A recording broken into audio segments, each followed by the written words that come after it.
Hello दोस्तों, तो कैसे हैं आप सभी। सबसे पहले तो आप सभी को नमस्कार, आदाब, सत श्री अकाल। वेलकम करता हूं आप सभी का फ्यूचर सर पे गेट्स नॉलेज वाइडर। दोस्तों, आज हम लोग अपने बिजनेस रेगुलेटरी फ्रेमवर्क पार्ट 2 का पहला chapter that is sale of goods act 1930 इस पर डिस्कशन करने वाले हैं। इसके शॉर्ट समरी को इस पूरे वीडियो में हम लोग समझेंगे और इस पूरे वीडियो में ही ये चैप्टर कंप्लीट हो जाएगा। ज़्यादा समय का लेंदी वीडियो ये है नहीं, तो इसलिए इस वीडियो को लास्ट तक देखिएगा। चलिए दोस्तों, स्टार्ट करते हैं इस चैप्टर को बिना देर के हुए।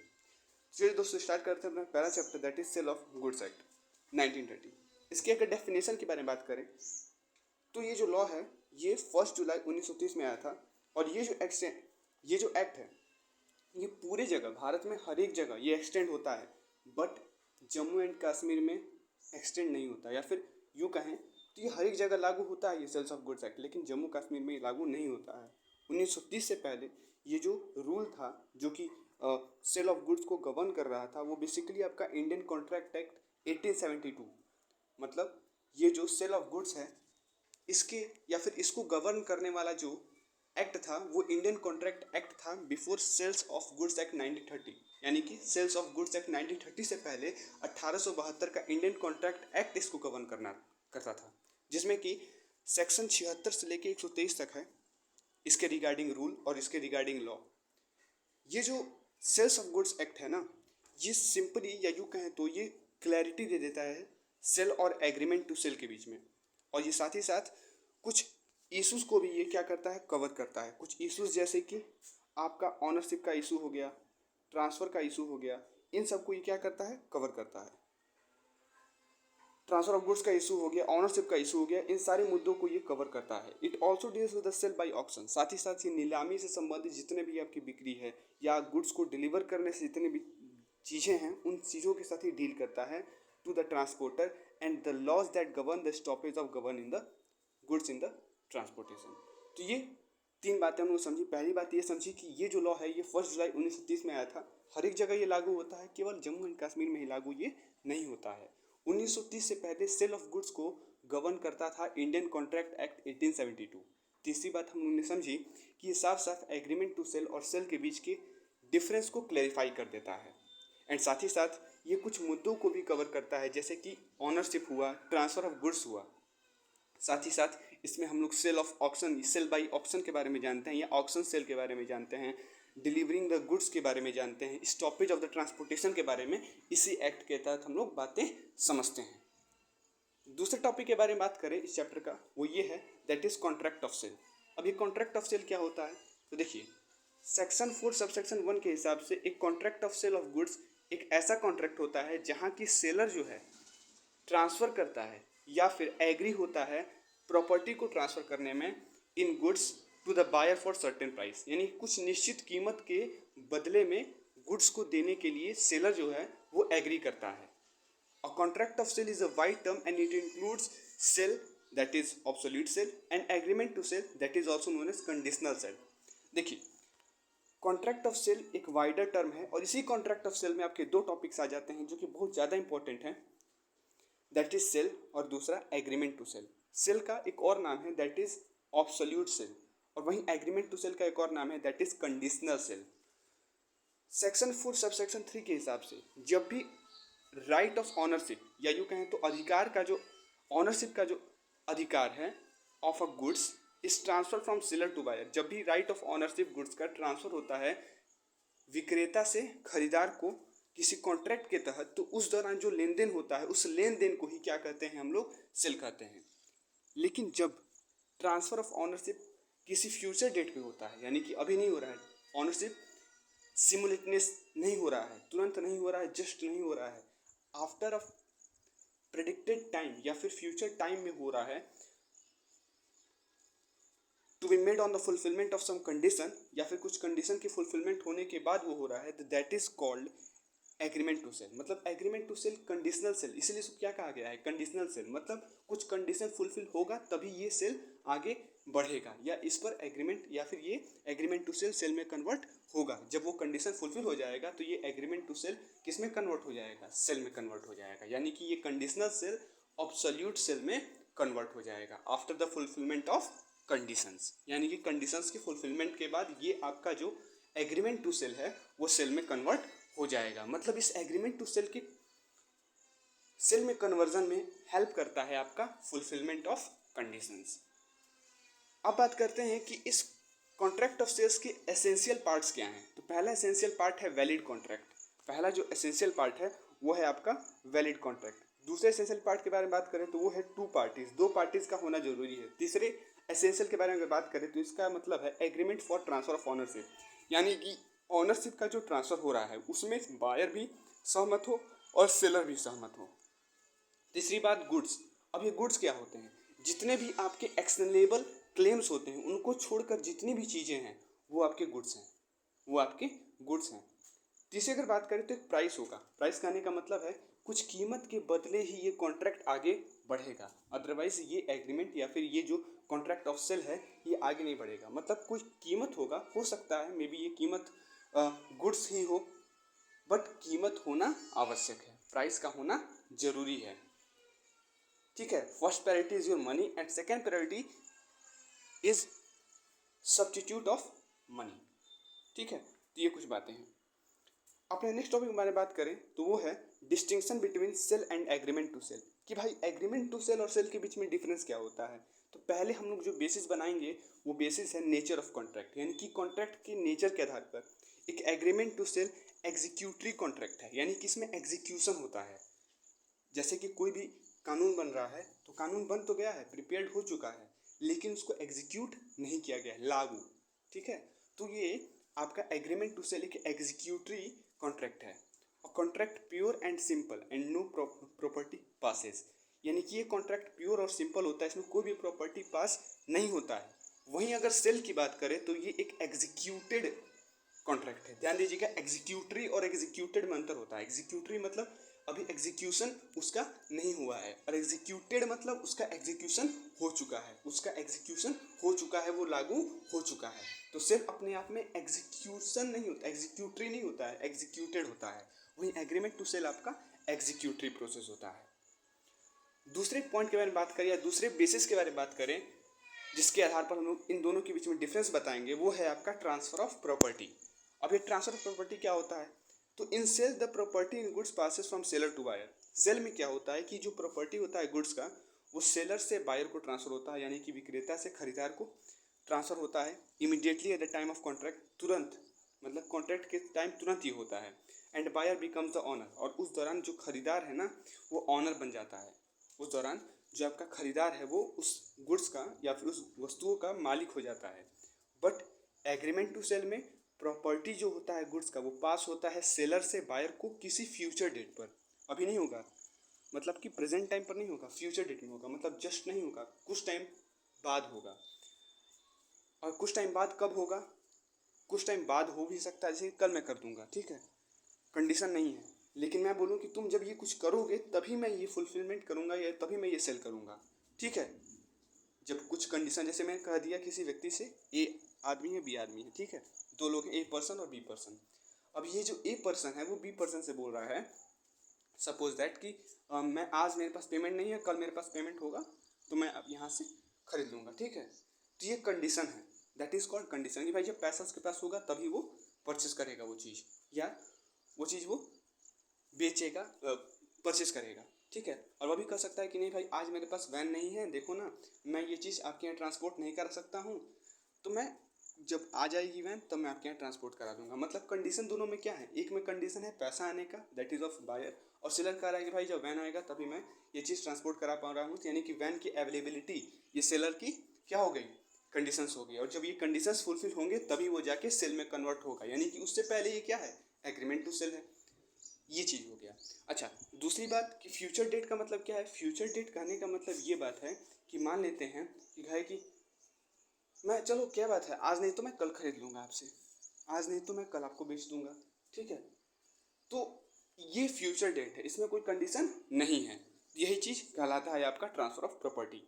तीसरा जो बेसिस है, मतलब ट्रांसफर प्रॉपर्टी के बेसिस पर डिस्टिंक्शन में समझ में आ गया कि भाई ट्रांसफर प्रॉपर्टी में क्या होता है कि एग्रीमेंट टू सेल में प्रॉपर्टी का ट्रांसफर नहीं होता है, कंडीशन के फुलफिलमेंट के बाद एग्री जो ट्रांसफर होता है प्रॉपर्टी का वो होता है, लेकिन सेल में ऑन द पॉइंट जो है वो प्रॉपर्टी का ट्रांसफर हो जाता है।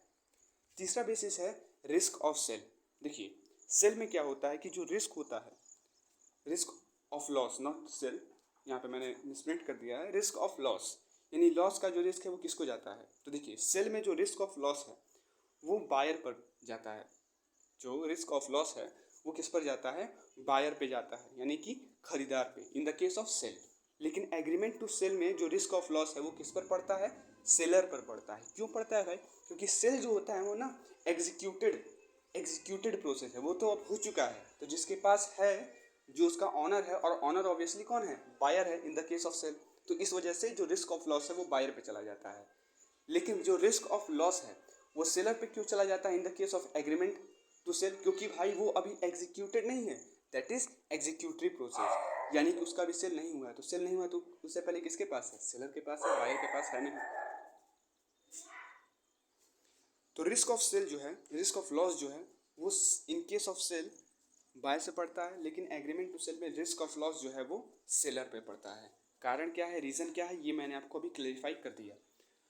अब बढ़ते हैं अपने तीसरे बेसिस के बारे में, चौथे बेसिस के बारे में, that is consequences of breach, यानी इस एग्रीमेंट के टूटने के क्या कॉन्सिक्वेंसेज हैं। तो देखिए जब भी एग्रीमेंट टू सेल की बात की जाएगी तो इसमें अगर बायर जो है वो गुड्स को एक्सेप्ट करने से फेल हो जाता है, कहने का मतलब वो गुड्स को एक्सेप्ट नहीं करता है, तो सेलर जो है वो डैमेजेस के लिए सू कर सकता है। सू करने का मतलब केस कर सकता है, ओनली मतलब केवल डैमेजेस पर वो क्लेम कर सकता है, प्राइस पर नहीं। क्यों, क्योंकि एग्रीमेंट टू सेल में अभी प्राइस दिया ही नहीं गया है, तो एग्रीमेंट टू सेल में जब प्राइस नहीं दिया गया है तो प्राइस पर क्लेम नहीं कर सकता है, वो केवल किस पर क्लेम कर सकता है, डैमेजेस पर, जो उसको हानियाँ हुई हों उस पर क्लेम कर सकता है। सेल में अगर बायर जो है वो प्राइस पे नहीं करता है तो seller may sue him for the price even though the goods are still in his position. तो सेलर जो है वो, जो सेलर है, मिस सू हिम, सेलर चाहे तो उसको क्या कर सकता है, सू कर सकता है उस प्राइस के लिए, इवन दो, यद्यपि जो गुड्स है उसके पोजीशन में नहीं है, तब भी वो उस पर क्या कर सकता है, केस फाइल कर सकता है। That is your consequences of breach. पांचवें बेसिस के बारे में बात करें तो वो है जनरल एंड पार्टिकुलर प्रॉपर्टी। देखिए an agreement to sell creates a right in person. Person में क्या होता है, पर्सन का मतलब होता है right against a particular individual, किसी पार्टिकुलर इंडिविजुअल के अगेंस्ट जो राइट होता है, अधिकार होता है, that is called your personam. और रेम होता है, रेम का मतलब क्या होता है, रेम का मतलब होता है right against the whole world, यानी कि पूरे वर्ल्ड के अगेंस्ट राइट। तो agreement to sell right in personam create करता है। राइट इन पर्सोनम कहने का मतलब है किसी पार्टिकुलर इंडिविजुअल के अगेंस्ट उसको अधिकार रहता है। लेकिन वहीं सेल की अगर बात करें तो ये रेम क्रिएट करता है। रेम क्रिएट करने का मतलब राइट अगेंस्ट होल वर्ल्ड, ठीक है। तो एग्रीमेंट के केस में क्या होता है ना कि जो in case of an agreement to sell, उसमें क्या होता है कि बायर और सेलर जो है वो, उनको रेमेडी मिलता है, उनको एक सॉल्यूशन मिलता है एक दूसरे के against in case of breach of an agreement. मतलब कि अगर एग्रीमेंट टूटता है, अगर एग्रीमेंट टूटता है तो उस केस में दोनों को रेमेडी मिलेगा, दोनों को सॉल्यूशन मिलेगा। जबकि in case of sale buyer gets an absolute right of ownership and this right of buyer is recognised by whole world. लेकिन वहीं अगर बात करें सेल के केस में तो इसमें बायर जो है उसे एक एब्सोल्यूट राइट मिलेगा, एक फिक्स्ड राइट मिलेगा ऑनरशिप का। एंड ये जो राइट है, ये जो अधिकार है, देखिए पर्सोनम कहने का मतलब है कि मेरा उस पर अधिकार है, उसका मेरे ऊपर अधिकार है। लेकिन जैसे ही उस चीज़ को हम खरीद लेंगे तो केवल उसके ऊपर किसका अधिकार होगा, बायर का, यानी कि राइट अगेंस्ट होल वर्ल्ड, यानी कि पूरे वर्ल्ड के अगेंस्ट केवल उसका उस पर अधिकार है। मान लेते हैं मैंने आज आईफोन खरीद लिया, सबसे अलग, सबसे हटके, तो आईफोन मैंने आज खरीद लिया, तो भाई उस आईफोन पर मेरा अधिकार होगा, मेरे अलावा किसी का भी अधिकार नहीं होगा पूरे वर्ल्ड में। लेकिन मैं अगर एग्रीमेंट टू सेल करता हूँ तो उस केस में आईफोन मैंने खरीदा नहीं, ठीक है, तो उसके ऊपर कुछ मेरा भी अधिकार होगा और उसका राइट ऑफ एन इंडिविजुअल, कहने का मतलब एक पार्टिकुलर इंडिविजुअल के अगेंस्ट राइट, ठीक है। मतलब किसी और का अधिकार नहीं होगा, मेरा भी हो सकता है, उसका भी हो सकता है, उसका भी हो सकता है, किसी का भी हो सकता है। That is called personam. And rem कहने का मतलब है कि पूरे वर्ल्ड के अगेंस्ट केवल मेरा उसके ऊपर अधिकार है, that is called right to personam and right to rem. समझ में आ गया, आगे बात करते हैं। अब हमारा नेक्स्ट टॉपिक है कंडीशंस एंड वारंटीज। अब ये कंडीशंस एंड वारंटीज क्या होते हैं, A stipulation in contract of sale with reference to goods which are subject matter thereof may be condition और वारंटी। कह रहा है कि कॉन्ट्रैक्ट ऑफ सेल में जो स्टिपुलेशन होता है गुड्स के संबंध में, जो कि सब्जेक्ट मैटर होता है, जो कि एक मेन मुद्दा होता है, वो एक कंडीशन भी हो सकता है कि वो चीज़ एक वारंटी हो।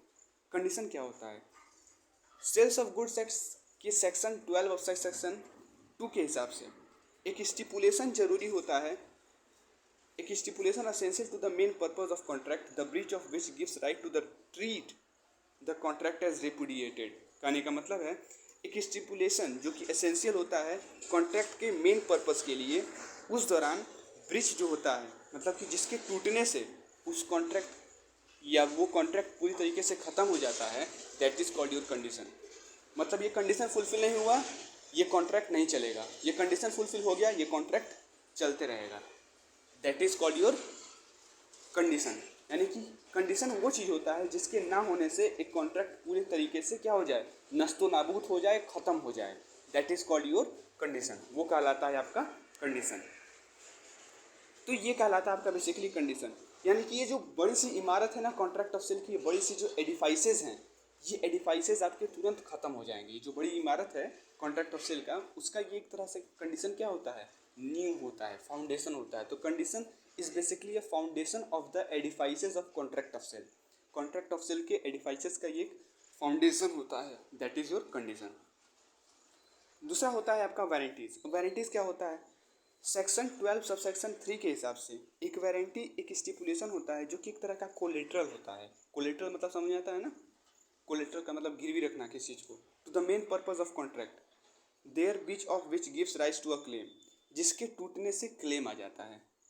ठीक है, मान लेते हैं कि आपने कोई चीज़ कोलेट्रल रखा है बैंक में, ठीक है, और आपने लोन ले लिया है। अब आप उस कोलेट्रल को रख दिए हो, आप लोन पे कर दिए हो, पे आउट कर दिए हो, लेकिन तब भी आपका कोलेट्रल बैंक से मिल नहीं रहा है। ठीक है, आपने जो यहाँ पे गिरवी रखी थी वो नहीं मिल रहा है आपको। तो उस दौरान आप क्या कर सकते हो, क्लेम कर सकते हो। उससे कॉन्ट्रैक्ट टूटेगा नहीं, क्या होगा, क्लेम होगा उस दौरान। ठीक है, तो ये कहलाता है आपका वारंटी कि भाई ये जब होगा तभी ये चीज़ होगा। कंडीशन नहीं है ये, नॉट ए कंडीशन। वारंटी कोई कंडीशन नहीं होता है। वारंटी बेसिकली एक कोलेट्रल होता है कॉन्ट्रैक्ट के मेन पर्पज़ का, जिसके टूटने से the breach of which gives rise to a claim for damages but not right to reject the goods. लेकिन यहाँ पे गुड्स को रिजेक्ट करने का किसी के पास अधिकार नहीं होता है। एंड ट्रीट द कॉन्ट्रैक्ट, और उस दौरान हम लोग कंडीशन जो आपका कॉन्ट्रैक्ट है उसे रेपुडिएटेड मान लेते हैं। It is clear from the definition की warranty is not essential object of contract. इससे ये पता चलता है कि वारंटी कोई एसेंशियल ऑब्जेक्ट नहीं है कॉन्ट्रैक्ट का। ये केवल क्या करता है, ये केवल कॉन्ट्रैक्ट के एग्जीक्यूशन को एक्सपीडाइट कर देता है, एक्सपायर कर देता है।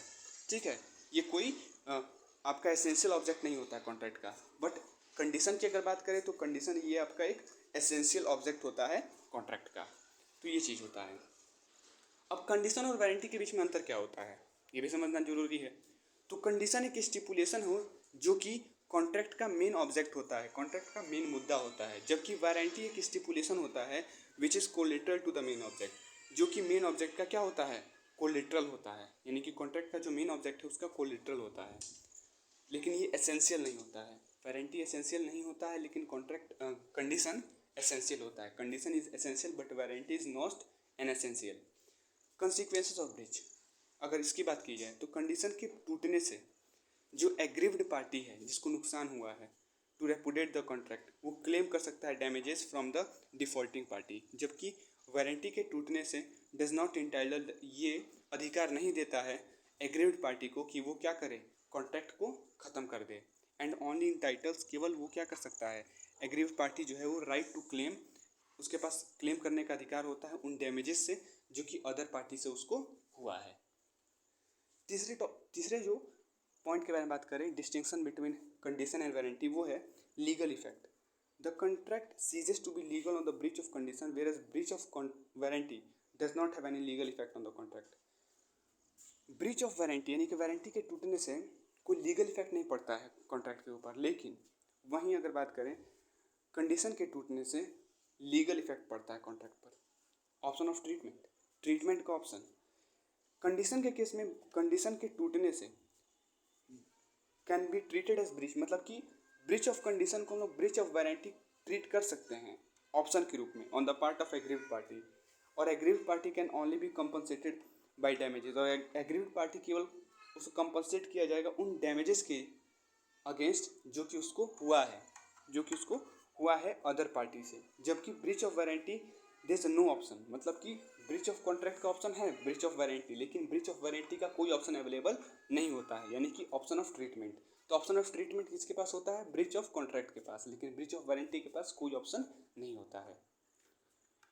ट्रांसफर ऑफ टाइटल, हमारा अगला टॉपिक है ट्रांसफर ऑफ टाइटल या ट्रांसफर ऑफ ऑनरशिप। क्या होता है?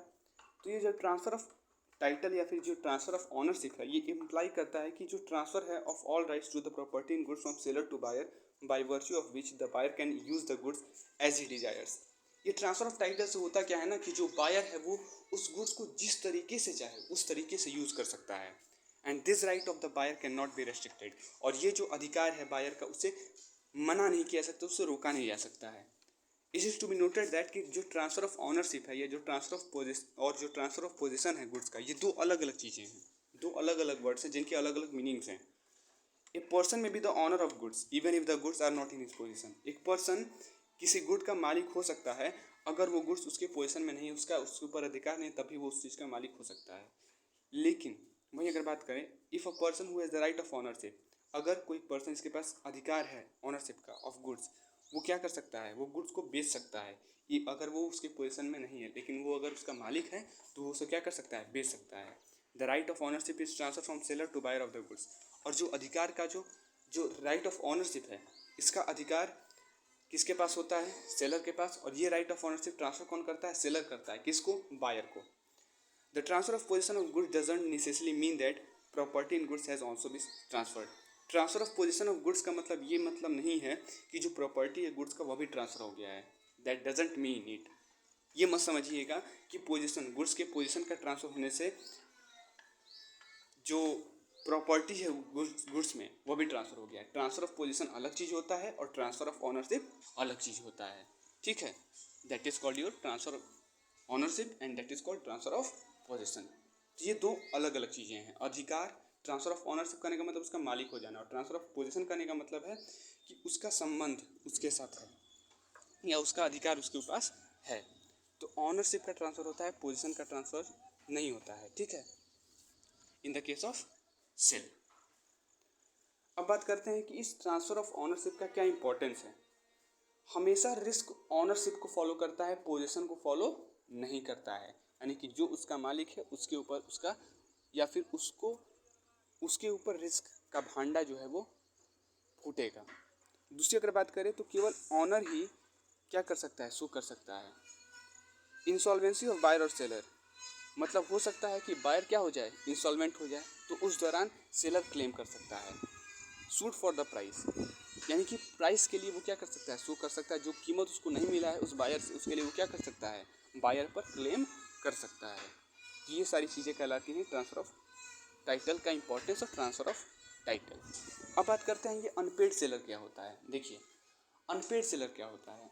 A person who has sold goods to another person, एक व्यक्ति जो कि दूसरे व्यक्ति को गुड्स बेच देता है लेकिन पेमेंट नहीं करता है या फिर उसको मिलता नहीं है, पेमेंट करता नहीं है, मिलता नहीं है पेमेंट। मतलब एक व्यक्ति जब किसी दूसरे व्यक्ति को कोई गुड्स बेच देता है और उसके बदले में दूसरा व्यक्ति या दूसरा पार्टी उसको पेमेंट नहीं करता है या फिर आधा पेमेंट करता है, तो उस सेलर को, जो कि वो गुड्स बेच रहा है, उस सेलर को क्या कहेंगे? Unpaid seller.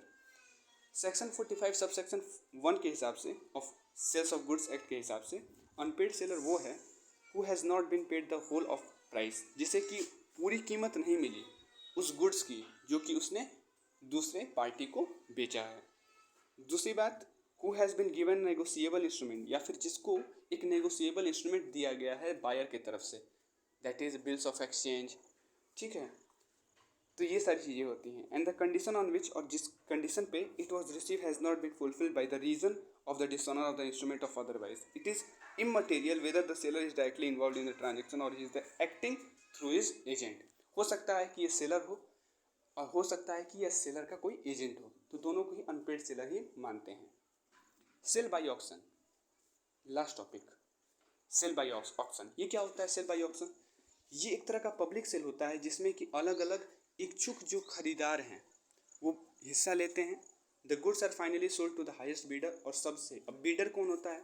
बीडर वो होता है जो कि मनी ऑफर करता है उस प्रॉपर्टी के लिए, जिस प्रॉपर्टी की नीलामी हो रही है उसके लिए वो मनी क्या करता है? ऑफर करता है कि मैं इतने में इसको, मैं इतना पैसा आपको दे रहा हूँ, आप मुझको ये बिल्डिंग दे दो, तो वो बीडर कहलाता है। यानी कि सबसे ज़्यादा बोली लगाने वाले को ये गुड्स बेच दिया जाता है। The one who has the coated the highest price, यानी कि जिसने कि सबसे ज़्यादा हाईएस्ट प्राइस कोट किया है।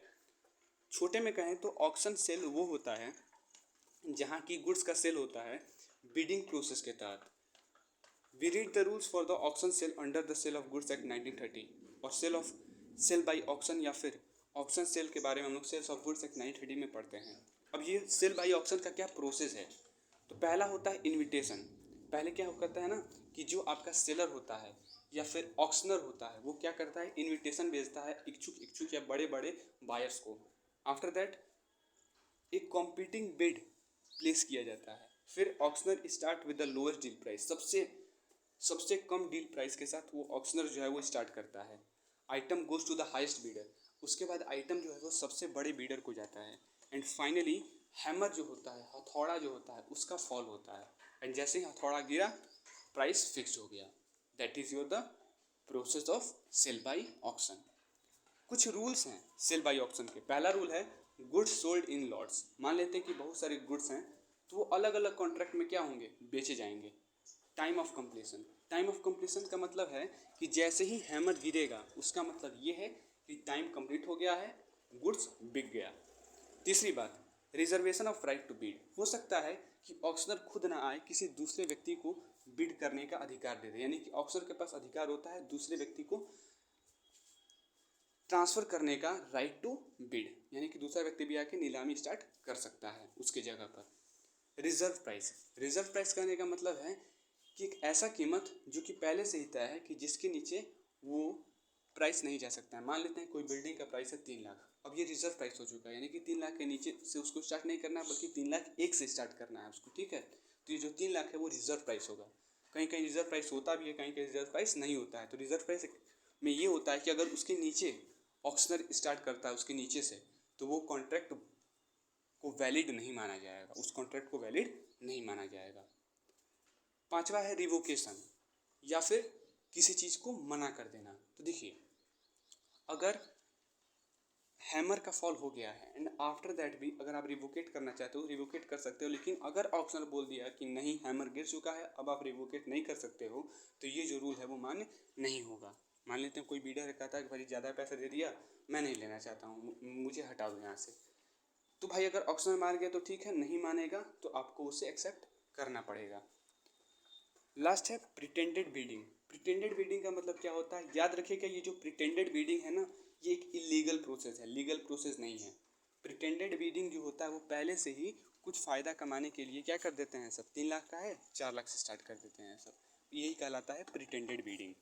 रिजर्व प्राइस 3 लाख का है, स्टार्ट कर रहे हैं सब 4 लाख से, तो ये कहलाता है 1 लाख का प्रॉफिट है, तो ये कहलाता है प्रिटेंडेड बीडिंग, जो कि अपने आप में इलीगल होता है। नॉकआउट एग्रीमेंट ये होता है जिसमें कि दो बीडर्स आपस में तय कर लेते हैं कि भाई तुम ले लेना और कुछ परसेंट मैं दे दूंगा उसमें, कुछ परसेंट तुम दे देना। तो ये एक तरह का नॉकआउट एग्रीमेंट होता है, ठीक है। तो ये कहलाता है आपका रूल्स या फिर सेल बाई ऑक्शन। उम्मीद है ये पूरा चैप्टर आपको समझ में आ गया होगा, that is sale of goods act 1930। अगर वीडियो अच्छी लगी तो वीडियो को लाइक कीजिएगा, चैनल को अभी तक आपने सब्सक्राइब नहीं किया, चैनल को सब्सक्राइब करके बेल आइकन को दबाएं ताकि जो भी अपडेट्स हमारे चैनल पर आए कहीं आपसे मिस ना हो जाए। और अगर आपने हमारे टेलीग्राम चैनल को अभी तक ज्वाइन नहीं किया तो जाइए पहले टेलीग्राम चैनल को ज्वाइन करके आइए, जिसका PDF या फिर इस चैप्टर का PDF मैंने उसी टेलीग्राम चैनल में पिन कर दिया है, और जिसका लिंक मैंने डिस्क्रिप्शन बॉक्स में पिन कर दिया है, जिस टेलीग्राम चैनल का जाके वहाँ से ज्वाइन कीजिए एंड PDF हमारे चैनल से ले लीजिए और रिवाइज करते जाइए। तो उम्मीद है ये सारी बातें आपको समझ में आ गई होंगी regarding our chapter that is sales of goods act 1930। तब तक के लिए बने रहिए फ्यूचर सर्वर के साथ with grace knowledge rider, and तब तक के लिए आप सभी को हमारी टीम की तरफ से, फ्यूचर सर्वर टीम की तरफ से धन्यवाद।